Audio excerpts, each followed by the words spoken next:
Right now, millions of people across the UK are relying on the state pension just to get by, and I'm not exaggerating when I say that for a huge portion of retirees, that monthly payment isn't a top-up, it isn't a bonus, it is the difference between paying the bills and going without, and here's the thing that I really need you to understand right from the start: things are changing, big things, and most people are not going to find out about these changes until it's too late, until the decision has already been made, and until the money has already been affected. But that's exactly why I made this video today, because there is something that happened very recently, and I'm going to address it in just a moment, that could genuinely shift the entire direction of the state pension moving forward. Not in 5 years, not in 10 years, right now, in 2026. So please do not click away, because by the end of this video, you are going to have a much clearer picture of what is happening, what is changing, and what it could mean for your money. Now, before I get to that big thing, and I promise you, I will get there, let me walk you through some of the changes that have already started happening. Because a lot of people think that the state pension just sits there, it just ticks along, nothing really changes. That could not be further from the truth. The last 12 months alone have seen more movement around the state pension than we've seen in a very long time, and you need to know about all of it. So let's start with the first major change that's already been confirmed and already rolling out. The WPRA, that's the Department for Work and Pensions, has been undergoing a significant internal restructuring in how it processes and manages state pension claims and related communications. Now, I know that might sound boring on the surface. Bear with me, because the practical impact of this is actually quite significant for everyday people. What was happening before, and if you've ever tried to sort out a pension issue, you will know exactly what I'm talking about, is that different parts of the WPRA weren't really communicating with each other properly. You'd call one department about your national insurance record, and they'd tell you to call another department. You'd write a letter about a missing qualifying year, and it would get bounced between teams. People were waiting months in some cases, well over a year, just to get straightforward answers about their own pension entitlement. It was, frankly, a mess. Well, the restructuring that has been happening is designed to fix exactly that. The idea is that there is now better coordination between the teams handling national insurance records, state pension claims, international pension center queries, and the broader benefits operations that interact with pension payments. It's meant to function more like a single, joined-up system, rather than a collection of separate departments that don't really talk to each other.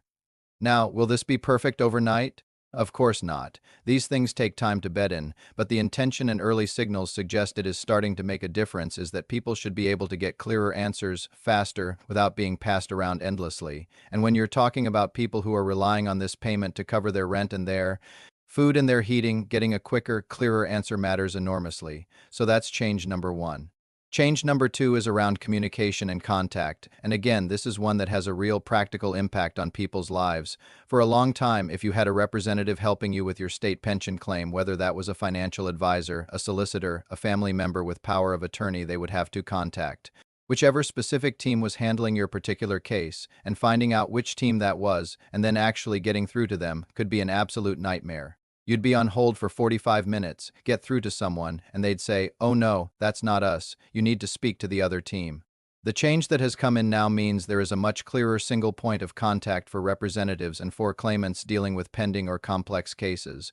Calls and correspondence are now being routed far more efficiently to the right place. And the reason this matters isn't just convenience, it's because delays in getting these things sorted can genuinely cost people money. If your pension start date gets pushed back because of an administrative delay, that's not a small thing. That's real pounds out of your pocket every single week. So again, not the most glamorous change in the world, but one that affects a lot of people in a very real way, and it's already happening. Now, let's talk about something that is going to affect every single person watching this video, and that is the state pension triple lock and what the projections are looking like for the next uprating, because this is where it starts to get really interesting. You probably already know how the triple lock works. The state pension goes up each April by whichever is the highest of three things: inflation as measured by CPI, average earnings growth, or 2.5%. The idea is to protect pensioners against the cost of living going up, making sure that their pension doesn't fall behind in real terms. It was brought in back in 2010, and it has been, without question, one of the most significant things that has happened to pension income in this country in a generation. Now here's what the latest projections are saying, and this is important. Based on recent earnings data and inflation figures, there is a very real possibility that the April 2027 uprating, the one that gets confirmed later this year, could be one of the more substantial increases we have seen in several years. Some independent Analysts and senior policy researchers are pointing to figures in the range of 3.8% to 4.7%. Now, that range is wide, I know, but even at the lower end of that, we are talking about a meaningful increase to pension income. Let me put that into actual money for you, because percentages can sometimes feel abstract. The full new state pension right now is £221.2 per week. If you apply a 4% increase to that, you're looking at just under £230 per week. That's an extra £8 or £9 a week. Now, I know some of you are thinking that doesn't sound like much, but think about it over the course of a full year. That's over £400 extra. And for someone who is managing a tight budget in retirement, £400 a year is genuinely significant. It could cover 3 or 4 months of their energy bills. It could cover a big chunk of their food shopping. It matters.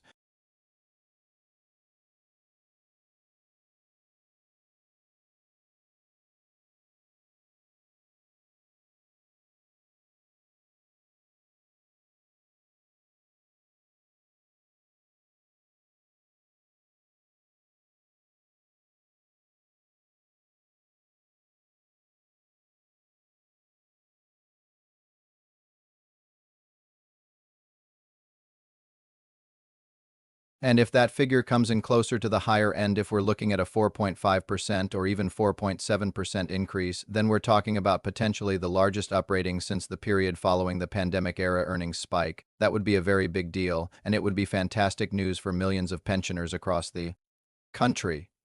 And this is the bit I really need you to pay attention to. There are forces at play right now that could affect how that money is delivered, who gets it, and whether the triple lock itself survives in its current form. And that brings me to the thing I told you about at the very beginning of this video. So there have been very significant political developments very recently that most people haven't really connected to their pension, and I want to explain why they matter, because I think this is something a lot of people are going to overlook. We are in a period right now where the policy debate around the state pension is genuinely wide open, and I mean that there are serious conversations happening not on the fringes, but at the center of government and in major policy circles about the long-term sustainability of the triple lock, about the retirement age, about means testing, and about what the state pension is actually supposed to do. Now, for years, certain very prominent political voices were consistent anchors in those debates. People who held particular positions, who influenced where the argument landed, who either championed or resisted certain reforms, and when those voices change, when the people involved change, the whole shape of the debate can shift. What I can tell you is this: there are senior figures in the policy debate around UK pension reform who have long argued that the state pension needs to be fiscally sustainable above all else. Their view has been we don't necessarily need to make the pension more generous, we need to make sure it still exists in 30 years. And the way you do that, in their view, involves things like gradually adjusting the retirement age to reflect longer life expectancy, not for people who are close to retirement now, but for younger workers, for the people who are currently in their 30s and 40s and 50s who will be retiring further down the line. The argument goes like this: when the state pension was first introduced, the average person was not living many years beyond retirement age. Now people are regularly living into their 80s and 90s, the maths of funding that has changed enormously. So those who argue for a higher state pension age are not saying it to be cruel, they're saying it because the numbers in their view demand it. The counter-argument, of course, is just as important, and it is this: not everyone lives equally long. A person who has spent 40 years doing physical labor, who has had less access to health care, who lives in a more deprived area, does not have the same life expectancy as someone who has had a desk job, a good salary, and regular health checkups. Raising the retirement age hits those people hardest. It hits the people who most need the pension the hardest, and that is a serious, serious moral issue that cannot just be brushed aside with spreadsheets. So that debate is very much alive, and the political landscape shifting, key figures either stepping back or no longer being part of the conversation, means that the balance of that debate is genuinely uncertain right now in a way it hasn't been for some time. Then there's the other massive issue that I want to make sure I cover today, because it affects far more people than most people realize, and that is the earnings rules around taking your pension while still working, because this is something that is causing real, genuine hardship and real confusion for a lot of people. Here's the situation. There are many people in this country who have reached state pension age, started claiming their state pension, but are also still working either because they want to or because frankly they have to. And the interaction between pension income and employment income is more complicated than most people appreciate, particularly when you bring in the impact on means-tested benefits that some pensioners also receive. Let me give you a real-world example. I know of someone, and I'm sure many of you will recognize this situation, who is in their mid-60s, still working part-time and also receiving their state pension. The pension itself is fine, but because their combined income from work and pension puts them over certain thresholds, they are losing entitlement to benefits they would otherwise qualify for: the pension credit calculation, the council tax reduction, housing benefit if they're renting. All of these things interact with your income, and for some people, working a few extra hours a week can actually leave them financially worse off in net terms once you account for what they lose on the benefits side. Now, the state pension itself is not means tested in the traditional sense you get it based on your national insurance record, not your income, but the broader ecosystem of pensioner support absolutely is means tested, and the way those means tests are currently set is creating situations where people are actively disincentivized from working, where a pensioner looks at their situation and says, "Why would I keep doing these hours if every extra pound I earn just gets clawed back somewhere else?" That is not a good outcome for anyone. It's not good for the individual, it's not good for the economy, and it's not good for society. There is genuine pressure building from advocacy groups, from some politicians, from economists to look at how these thresholds work and whether they need to be adjusted, because the argument is simple. We have millions of older people in this country who are willing and able to work, who have skills and experience, who want to contribute. The last thing we should be doing is structuring the system in a way that punishes them for doing so. The argument for reform here is not ideological, it's practical. If you want people to work longer and remain active, you cannot penalize them financially for it. And here's the broader point I want to leave you with, because I think it ties everything together. The state pension is going through one of its most significant periods of change in recent memory. The administrative changes I mentioned at the start, the consolidation, the improved communications, the better routing of queries, those are already happening, and they will make a practical difference to people's experience of dealing with the system. The potential for a very healthy triple lock increase in 2027 is genuinely exciting news and something to watch very closely as we move through the rest of this year. But the bigger picture, the question of what the state pension looks like in 10, 15, 20 years is genuinely up for grabs right now. The political and policy landscape is shifting, the people involved in shaping those debates are changing, and the pressure on public finances means that every aspect of pension policy is under scrutiny in a way it simply wasn't 5 or 10 years ago.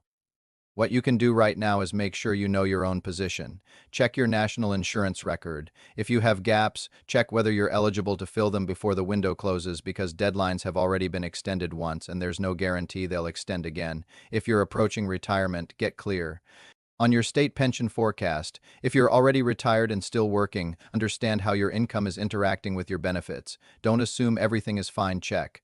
Because here's the truth: the people who understand what's happening, who stay informed, who take the time to look at their own situation rather than just hoping for the best, those are the people who end up in a better position. And that is exactly why I make these videos, to make sure that the information is out there, clearly explained in plain English, for the millions of people who deserve to know what's going on with their money. So thank you for watching. If this video was useful to you, please hit the subscribe button, because there is a lot more coming, and with the pace of change right now, you really do not want to miss it. I'll see you in the next one.